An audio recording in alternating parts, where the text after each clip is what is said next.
एक बता दीजिए, लोकल बॉडीज के ऊपर आपका इशू चल रहा है, क्या मसला क्या है उसमें? लोकल बॉडीज का तो मैंने जो बिल था वो मैंने इतराज लगा के वापस कर दिया है। उसमें दो तीन नुकात बड़े अहम थे। उसमें ये था कि जी कोई भी इलेक्शन लड़ सकता है मेयर का, यानी अनइलेक्टेड पर्सन जो है जब हाउस इलेक्ट हो जाएगा तो किसी को भी वो कह सकते हैं कि जी आप मेयर का इलेक्शन लड़ लें, वो मेयर का इलेक्शन लड़ लेगा, which is not acceptable. Number 2 ये कि जो शो ऑफ हैंड था उसको उन्होंने सीक्रेट बैलेट कर दिया था, जिससे मैं समझता हूँ कि हॉर्स ट्रेडिंग को इससे हवा मिलेगी।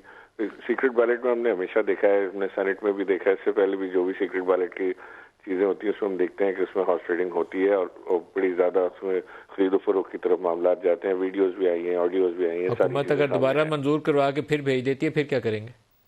मर्जी है उनकी। अब यहाँ तो मेरे हाथ पैर बन जाते हैं कि अगर वो दोबारा मंजूर करके भेजते हैं तो वो करें, लेकिन मैंने तो एक बड़ी सिंसियर एडवाइस की है आने वाली फिर वो लॉ बन जाएगा, फिर आपका इख्तियार खत्म हो जाता है।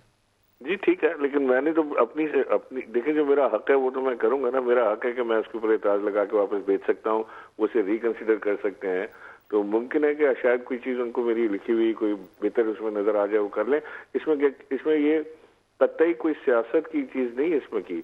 मेरी ख्वाहिश ये है कि हमारा जो लोकल बॉडी सिस्टम है उसको पैरालाइज न करें, बल्कि उसको स्ट्रांग करें। डेवोल्यूशन ऑफ पावर जो है ये 18वीं तरमीम में ये आके सूबों तक न रुके बल्कि नीचे तक जाए।